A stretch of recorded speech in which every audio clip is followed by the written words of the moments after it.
ሰላም ጤና ይስጥልን አድማጭ ተመልካቾቻችን፣ ሰኔ 7 2018 ዓ.ም ላይ እንገኛለን። አዳዲስ የአራት ሰዓት ዋና ዋና ወታደራዊ መረጃዎችን እንዲሁም ደግሞ ዲፕሎማሲያዊ መረጃዎችን ይዤ መጥቻለሁ። እየተከታተላችሁ አብራችሁ እንድትቆዩ ነው በአክብሮት የምጋብዛችሁ። በዚህ ሰዓት ከያዝኳቸው መረጃዎች መካከል በአብይ አህመድ የራሱ ልዩ ጦር እያዘጋጀ ነው የሚለውን መረጃ ወደ እናንተ የማደርስ ይሆናል።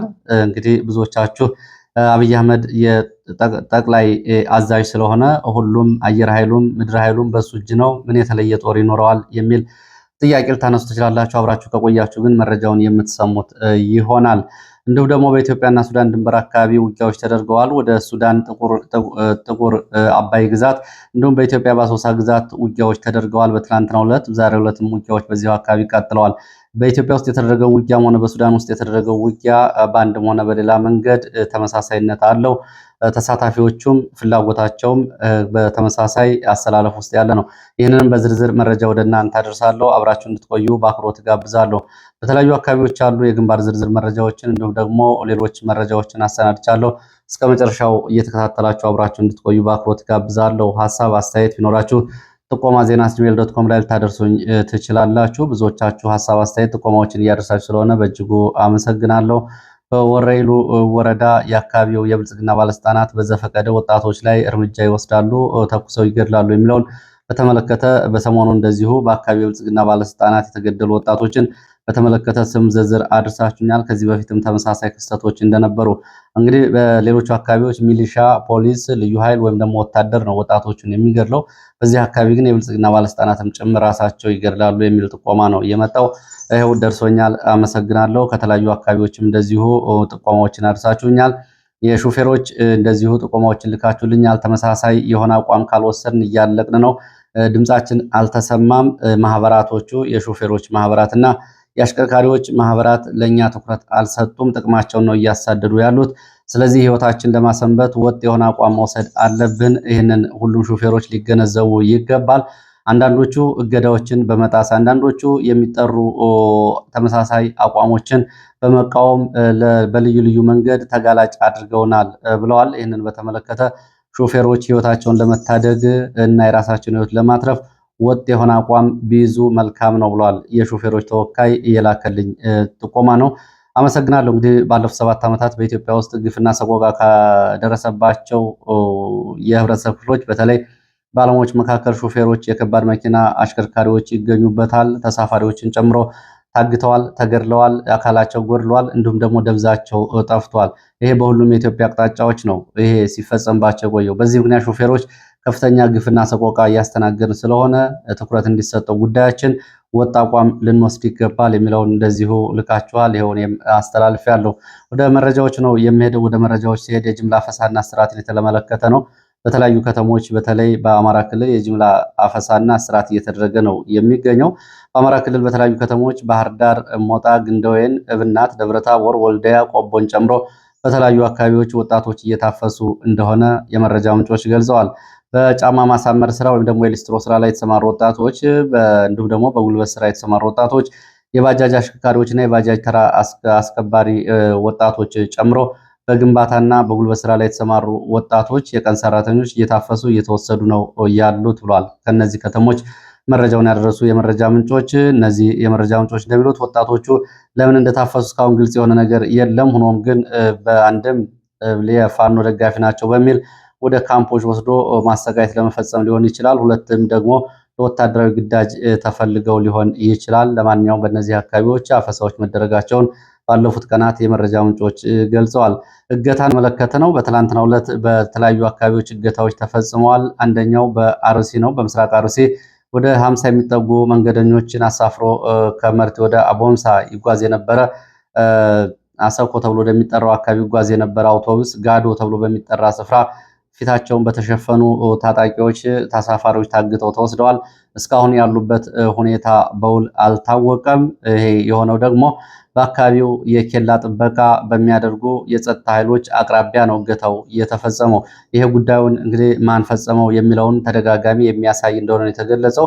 ሰሞኑን በዚህ ቀጠና በክርስቲያኖች ላይ ከተፈጸመው ጭፍጨፋ ጋር በተያያዘ በርካታ የመከላከያ የፌዴራል ፖሊስ ኃይል ስምሪት የወሰደ ቢሆንም ትላንት ግን ይህን ያክል ቁጥር ያላቸው ተሳፋሪዎች ተወስደዋል። እገታው በዋናነት በአካባቢው እንደ ጥቃቶቹ በኦርቶዶክሱ ላይ ያነጣጠረ እንደሆነ ነው የተገለጸው። ሸዋ በተመሳሳይ ደራ ወረዳም እንደዚሁ ሌላ አሳዛኝ የእገታ ዜና ተሰምቷል። ከሸዋ ደራ አካባቢ በትላንትናው ዕለት ሰኔ 6 2018 እኩለ ቀን ገደማ በአንድ ሙሉ አውቶቡስ ሰዎች ታግተው ተወስደዋል። ሰዎቹ ታግተው የተወሰዱበት ቦታ ወረጎ ተብሎ የሚጠራ ቦታ ነው። እንግዲህ በዚህ አካባቢ እገታ ሲፈጸም ይላሉ የመረጃ ምንጮች፣ እገታ በተፈጸመበት አካባቢ ከፍተኛ የመከላከያ ሰራዊት ስምሪት አድርጎ ከሸኔ ታጣቂዎች ጋር በመዋጋት በርካታ የሸኔ ታጣቂዎችን ማርከናል፣ ደምስሰናል ብሎ ትላንትና ሪፖርት ባወጣበት ቅጽበትና በቦታው እኔ ያለሁ ባለበት አካባቢ ነው ይሄ እገታ እየተፈጸመው። እገታው ከአርሲ ከተፈጸመው ጋር ተመሳሳይነት እንዳለው የገለጹት የመረጃ ምንጮች አርሲ የተፈጸመው እገታ የጸጥታ ኃይሎች ኬላ ጥበቃ በሚያደርጉበት በቅርብ ርቀት ነው። በዚህ ቀጠናም በተመሳሳይ መከላከያ ሰራዊት በሸኔ ላይ እርምጃ እየወሰድኩ ብሎ መግለጫ ባወጣበትና ዘገባ በሰራበት ቦታ ላይ እየተፈጸመ ነው ብለዋል። እንግዲህ አርሲ እየተፈጸመ ያለው ግን በዋናነት የእምነትን መሰረት እያደረገ እንደሆነ ነው ከግድያዎቹ ባሻገር እገታውም የመረጃ ምንጮች የሚገልጹት። ሌላ እንደዚሁ በአማራ ክልል በተለያዩ አካባቢዎች ሚሊሻዎች በወጣቶችን በጠራራ ፀሐይ እንዲሁም ደግሞ ንጹሐን ሲቪሊያን እየገደሉ ነው። ይሄ እንግዲህ ያው ዜና አይደለም፣ የተለመደ ጉዳይ ሆኗል። ሆኖም ትላንትና አመሻሹን አዊ ዞን ኪዳምጃ ተብሎ የሚጠራ ቦታ አንድ ወጣት ዋና መስመር ላይ ሲሄድ ሚሊሻዎች ዝም ብለው ተኩሰው ገድለውታል። ይህ ወጣት በአካባቢው በስነ ምግባር የተመሰገነ ምንም አይነት የወታደራዊ ተሳትፎም የሌለው እንደሆነ ነው የተገለጸው። እንግዲህ የንጹሐን ግድያ በመቃወም በአካባቢው የሌሎች የህብረተሰብ ክፍሎች ቁጣቸውን ማሰማታቸውና ይሄ ግድያ ሊቆም ይገባል፣ ፍትህ ለወጣቶች የሚል እንቅስቃሴ ማድረጋቸውን የወጡ መረጃዎች ገልጸዋል። ይሄ እንግዲህ ከቀብር ጋር በተያያዘ የተነሳ ጉዳይ ነው። በተመሳሳይ በአማራ ክልል የሚገኙ ሚሊሻዎች ይህንን እያደረጉ ሲሆን በራያና አካባቢውን የተቆጣጠሩ የህወሓት ታጣቂዎችም በየቀኑ ግድያዎችን እየፈጸሙ ነው የሚገኙት። በራያ አላማጣ ወረዳ ትላንትና ምሽቱን ጋርጀሌ ተብሎ በሚጠራ ቦታ የህወሓት ታጣቂዎች አንድ ወጣት ገድለዋል። ጥጋቡ ፋንታ የተባለ ወጣት ነው የህወሓት ታጣቂዎች የገደሉት። ቀደም ብለው በራያ መሆኔ እና በአካባቢው 3 ወጣቶችን ሲገድሉ ኮረማ አካባቢን በተመሳሳይ እንደዚሁ 2 የቀድሞ መምህራንና የመንግስት ሰራተኞች የነበሩትን ገድለዋል። እንዲሁም ደግሞ የቀድሞ ሚሊሻ ናችሁ ያሏቸውንም አግተው ወስደዋል። ይሄ በዚህ አካባቢ ያለው ነው። በዚሁ በትግራይ መረጃዎቻችን ደግሞ በማይጨው ከፍተኛ የሆነ አፈሳ ትላንትና ሲደረግ መዋሉን የመረጃ ምንጮች ገልጸዋል። ወጣቶቹ ይህንን አደጋ ለመሸሽ በተለይ በከተሞችን ለቀው እየወጡ እንደሆነ ተገልጿል። በትግራይ እንግዲህ 3ኛ ሳምንቱን የያዘው ወታደራዊ የግዳጅ አፈሳ አጠናክሮ ለመቀጠሉ በተለይ ማይጨው ሰሞኑን ያለው ሁኔታ እጅግ ከፍተኛ ወጣቶች እየታፈሱ እየተወሰዱ ነው። ከዚህ ጋር እንግዲህ ስብሰባዎች በተጠሩባቸው ቦታዎች ለስብሰባ የሄዱ ወጣቶች ፈጽሞ አልተመለሱም ተብሏል። ሳዕሲያ፣ ጻዳም፣ እምባ ተብሎ በሚጠሩ በተለይ አጋዚና ማይለባይ ተብሎ በሚጠሩ ቀበሌዎች በርካታ ወጣቶች ታፍሰው ተወስደዋል። ካሁን በፊት በተለያየ መንገድ ነበረ ወጣቶቹ እያዙ የነበረው። አሁን ግን በግዳጅ ቤት ለቤትም ጭምር ነው። በዚህ ምክንያት በርካታ ወጣቶች ወደ አዲስ አበባና ወደ ተለያዩ አካባቢዎች እየተሰደዱ ይገኛሉ። የመሰደድ አማራጭ ትራንስፖርት የሌላቸው ደግሞ እዛው በከተማው አቅራቢያ ወደ በረሃ እንዲሁም ወደ ጫካ ውለው ምግብ ለማግኘት ማታ ማታ ወደ ቤታቸው ሲመለሱ የሚሊሻዎች እና የጸጥታ ሰዎች ይይዟቸዋል። ቤታቸው ላይ ነው የተባለው። በዚህ ሁኔታ ውስጥ ነው የሚገኙት። አፈሳ መረጃ ይፋ አድርጋቸዋል የተባሉ ወጣቶች እንደዚሁ ተይዘው ተወስደዋል። ወደየት እንደተወሰዱ የታወቀ ነገር የለም። ወደ ምዕራብ ኢትዮጵያ የሚወስደን መረጃ አስከትላለሁ። በምዕራብ ኢትዮጵያ እንግዲህ በኢትዮጵያና ሱዳን ድንበር አካባቢ አንዱ ከአንዱ ጋር የሚመሳሰሉ ውጊያዎች እየተደረጉ ነው የሚገኙት። በኢትዮጵያ ውስጥ በተደረጉ ውጊያዎች የአልቡራን ጦር ጭምር ድጋፍ ከማድረግ አልፎ በውጊያው ተሳትፏል የሚለውን ጨምሮ እንዲሁም ደግሞ በሱዳን በጥቁር አባይ ግዛት በተደረገው ውጊያ ደግሞ ከአርኤስኤፍ ታጣቂዎች ጎን የኢትዮጵያ የጸጥታ ሰዎች ድጋፍ አድርገዋል የሚለው እንግዲህ አንዱ በአንዱ ታጣቂ በመደገፍ ውጊያ እያደረገ ስለመሆኑ ማሳያ እንደሆነ ተገልጿል። ትላንትና በአሶሳ ቀጠና ሸርቆሌ ወረዳ ጠረፋማ በሆኑት አካባቢዎች ጊዘንና አካባቢው ውጊያ ሲደረግ ነው ዋለው።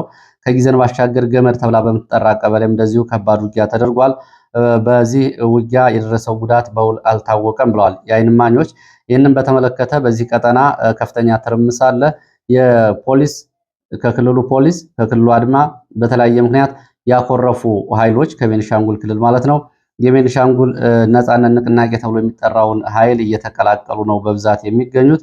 አርኤስኤፍ ተብሎ የሚጠሩ የሱዳን ታጣቂ ኃይሎች በዚህ ቀጠና መሰማራታቸው ቤንሻንጉል ቁጣ እየቀሰቀሰ ነው የሚገኘው። ያው ታጣቂዎቹ ካሁን በፊት የስነ ምግባር ሁኔታቸውን በተመለከተም መረጃዎች ወጥተዋል። ከዚህ ጋር በተያያዘ የቤንሻንጉል ነጻነት ንቅናቄ ደግሞ ያወጣው መረጃ ይህንን ይገልጻል። በሱዳንና በኢትዮጵያ ድንበር አካባቢ ስትራቴጂክ ቦታዎችን መቆጣጠሩን ገልጿል። የባሶሳ ስር በሚገኙ ወረዳዎች በተደረጉ ውጊያዎች ከፍተኛ ወታደራዊ ጠቀሜታ ያላቸውን ቦታዎች እንደተቆጣጠረ የገለጸው ታጣቂ ቡድኑ አልቤሮ የኮሪደር ከተማ ነች። በሸርቆሌ ወረዳ በጊዘና አልቤሮ ከተማ በሱዳንና በኢትዮጵያ ድንበር የሚገኝ ወሳኝ ቦታ ነው። ይህንን ቦታ ስለመያዙ ገልጿል። ሌላው በርጀሌ ተብላ የምትጠራ በዚሁ በሸርቆሌ ወረዳ የምትገኝ ሌላ ተመሳሳይ ከተማም ስለመቆጣጠሩ ትላንት ገልጿል።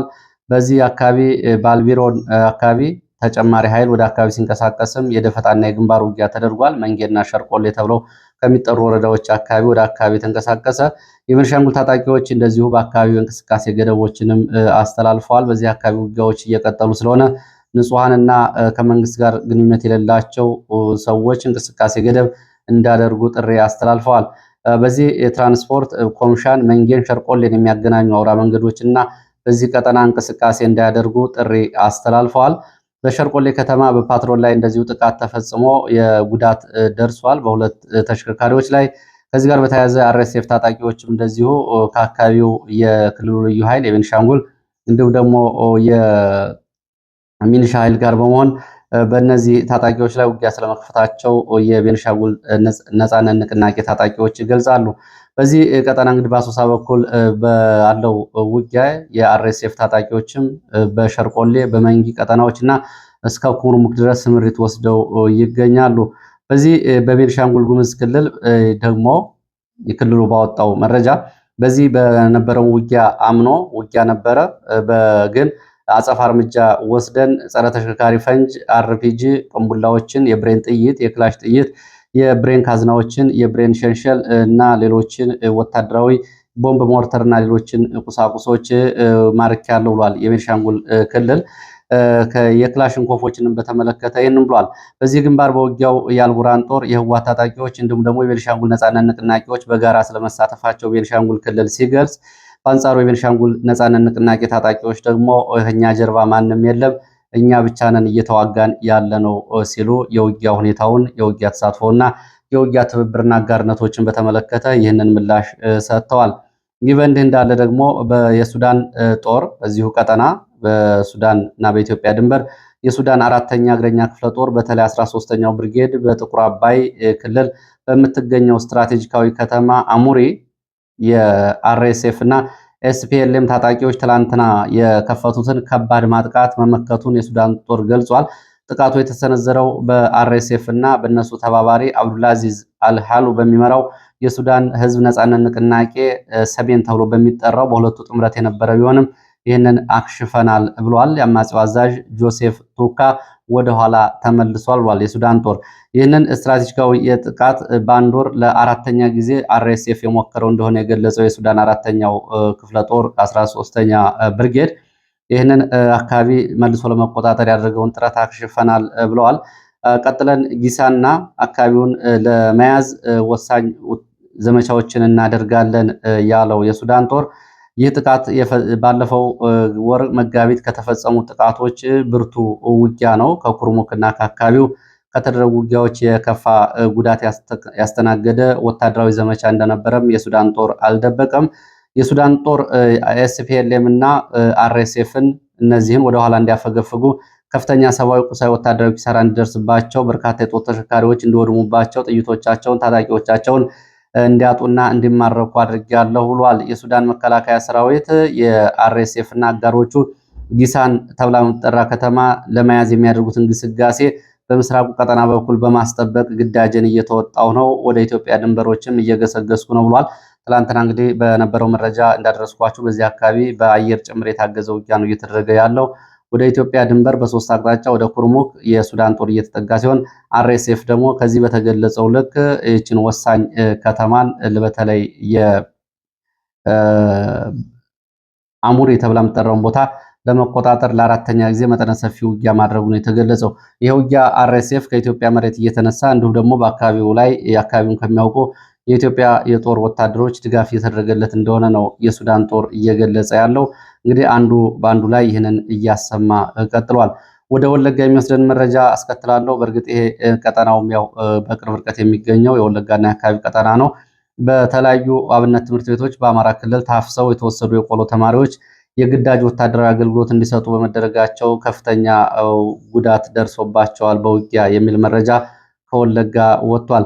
ባለፈው በደብረ ታቦር ከባህር ዳር ዙሪያ እንዲሁም ደግሞ አዊ ዞን ጃዊ ወረዳ ታፍሰው የተወሰዱ የአብነት ወይም ደግሞ የቆሎ ተማሪዎች ወለጋ ኪረሙ ተብሎ በሚጠራ ወረዳ በተለይ ባጊን ተብሎ በሚጠራ አካባቢ የመከላከያ መለዮ ለብሰው እንዲዋጉ መደረጋቸውን ተከትሎ ጉዳት አስተናግደዋል ብለዋል የመረጃ ምንጮቹ።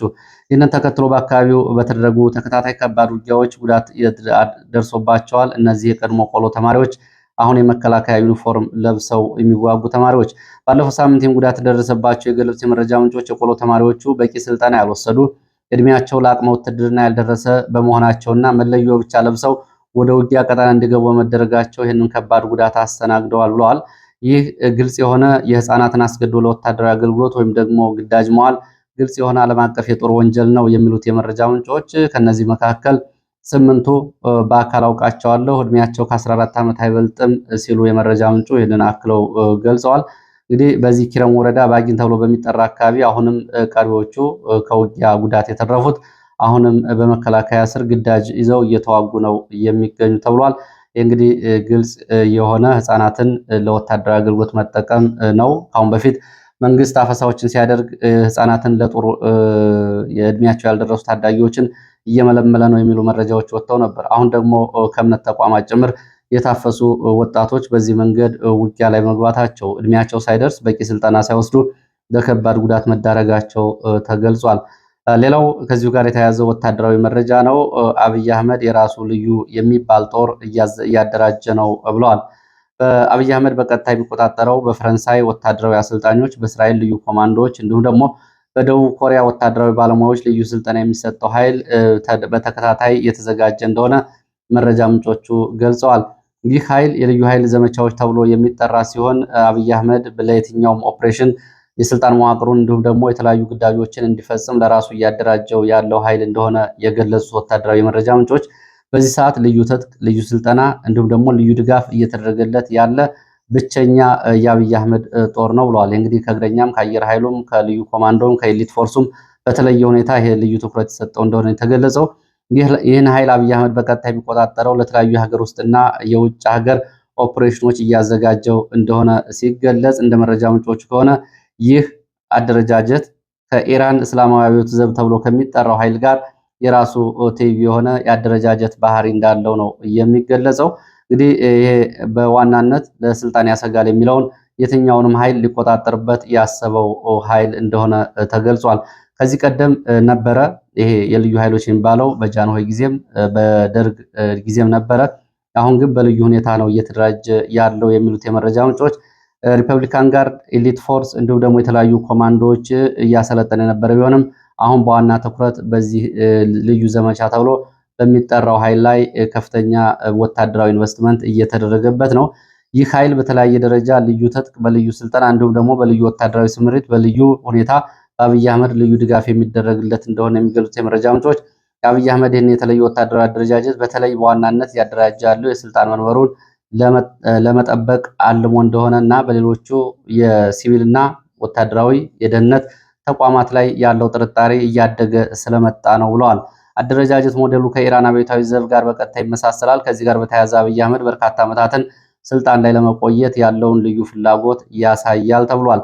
መረጃ ምንጮቹ አክለውም ንጉስ በወታደሩ ብዛት አይድንም፣ አንድ መሪ በሀገር ውስጥ በወንበር ላይ ረጅም ጊዜ ለመቀመጥ ወይም ደግሞ ኃላፊነቱን ይዞ በስልጣን ላይ የሚቆየው የህዝብ ድጋፍ እስካለው ድረስ ህዝብን እስካዳመጠ ድረስ እና ህዝቡ እስከተስማማ ድረስ እንጂ የጦር ኃይል ስላዘጋጀ የጦር ኃይል ስላደራጀ አይሆንም። በምድርም በአየርም በባህር ኃይልም ግዙፍ ጦር የገነቡ አምባገነን መሪዎች በዓለም ላይ ከዚህ ተሞክሮ በተቃራኒ ሆነው ታይተዋል። ግዙፍ ጦር ገንብተው የራሳቸውን ልዩ ጠባቂ ኃይል አዘጋጅተውም የምድርና የአየር ኃይል በአስተማማኝ ሁኔታ ገንብተው የነበሩ አምባገነኖች በህዝብ አመፅ እንዲሁም ደግሞ በህዝብ ቁጣ ስልጣን ከመልቀቅ የታደጋቸው የለም ብለዋል የመረጃ ምንጮቹ። ከዚህ ጋር በተያያዘ ወታደራዊ ጉዳዮችን በተመለከተ እንግዲህ የግሎባል ፋየር ፓወር የሚባለው የወታደራዊ መረጃዎችን፣ የወታደራዊ አቅሞችን፣ የወታደራዊ ትጥቆችና በተለያዩ 60 መስፈርቶች የሀገራትን ወታደራዊ አቅም ደረጃ ይፋ የሚያደርገው ተቋም ደግሞ የአፍሪካን ሀገራት በተመለከተ በ2026 ባወጣው መረጃ ላይ ግብፅን የአፍሪካ ግዙፍ ጦር ባለቤት በማድረግ አንደኛ ደረጃ ላይ አስቀምጦ ወደ 438 ሺህ የእግረኛ ጦር እንዲሁም ደግሞ የባህር ኃይል እና ከፍተኛ የሆነ የአየር ኃይል አደረጃጀት በመዘርጋት አስቀምጧታል። ሁለተኛ አልጄሪያን እንደዚሁ በከፍተኛ የአየር ኃይልና በዘመናዊ መሳሪያ አስቀምጧል። ሶስተኛ ናይጄሪያን በሰፊ የሰው ኃይልና እንዲሁም ደግሞ በአገር ውስጥ እያደገ በመጣ የመከላከያ መሳሪያዎች ምርት ሲያስቀምጥ ደቡብ አፍሪካን አራተኛ ላይ አስቀምጧል። በዓለም ላይ 40ኛ ደረጃ ማለት ነው።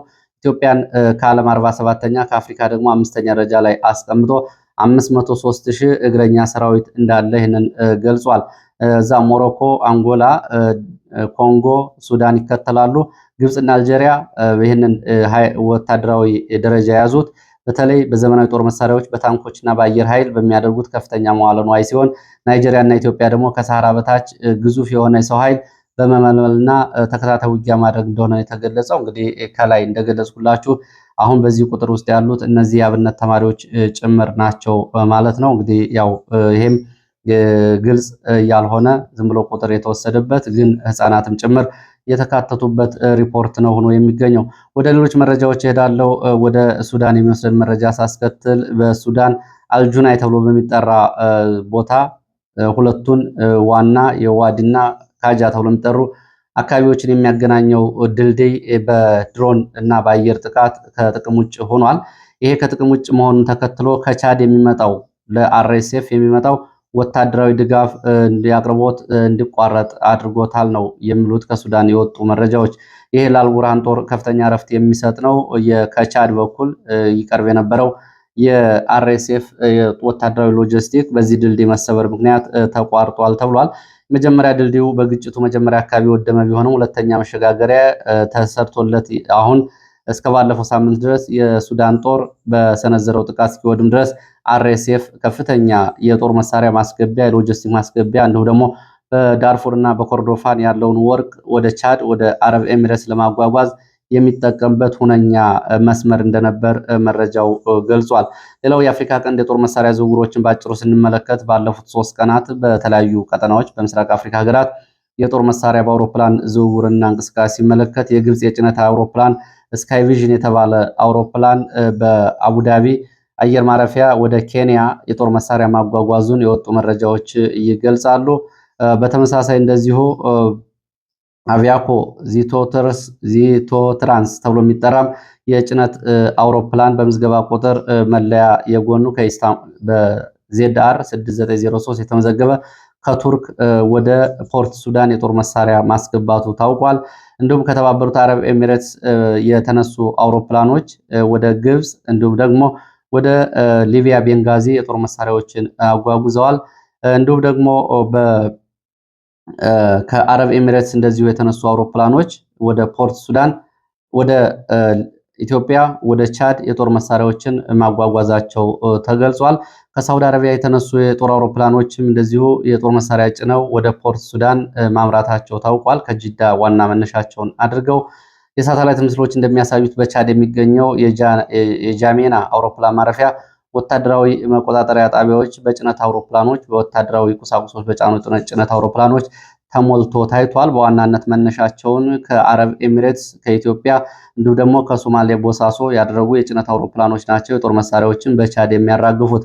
እነዚህ እንግዲህ እንደ ቦይንግ 727 አውሮፕላኖች፣ ዜድኤን 12 እና 1 ተብሎ የሚጠሩ አውሮፕላኖች ይገኙበታል። ይህ እንግዲህ ለአርኤስኤፍ የሚቀርብ የጦር መሳሪያ እንደሆነ ነው የተገለጸው። ምንም እንኳ ከላይ እንደተገለጸው ድልድዩ ተሰብሮ ሰሞኑን ግንኙነቱ ቢቋረጥም ወደ ቻድ ከፍተኛ የጦር መሳሪያ ተራግፏል። እስካሁን ወደ ኢትዮጵያ ይራገፍ የነበረው አሁን ደግሞ ቻድ ወደ ምዕራብ ሱዳን ለዳርፉርና ለኮርዶፋን እንዲቀርብ እዚህ እየተራገፈ ነው የሚገኘው። በተመሳሳይ እንደዚሁ በምስራቅ አፍሪካም ወደ ተለያዩ ሀገራት የጦር መሳሪያ የጫኑ አውሮፕላኖች በረራ አድርገዋል። ከነዚህ መካከል አባካን ኤር ተብሎ የሚጠራው አውሮፕላን ከግብፅ ወደ ፖርት ሱዳን እንደዚሁ የጦር መሳሪያ አጓጉዟል። በተመሳሳይ የኬንያ የሚገኝ አንድ ፎኔክስ ተብሎ የሚጠራ አቪዬሽን የሚቆጣጠረው አውሮፕላንም ወደ ሀርጌሳ የጦር መሳሪያ ስለማጓጓዙ የወጡ መረጃዎች ያሳያሉ። ሁለት የአሜሪካ የአየር ኃይል ሲ-17ኤ ተብሎ የሚጠሩ አውሮፕላኖች ለዚሁ ወደ ወታደራዊ ቁሳቁስ ማመለሻ አውሮፕላኖች ወደ ኬንያ በረራ አድርገዋል። በኬንያ ውስጥ አሜሪካ ላቋቋመችው የኢቦላ መቆጣጠሪያ ማዕከል ቁሳቁሶችን ለማቅረብ ሊሆን ይችላል። ካልሆነም ለኬንያ የጦር መሳሪያዎች ድጋፍ ለማድረግ ይሆናል ነው የተባለው። እንግዲህ ለዚህ ሰዓት ያስኳቸው መረጃዎች እነዚህ ነው የሚመስሉት። ስለተከታተላችሁ በእጅጉ አመሰግናለሁ። በሌላ ተመሳሳይ መርሃ ግብር እስከምንገናኝ መልካም ጊዜ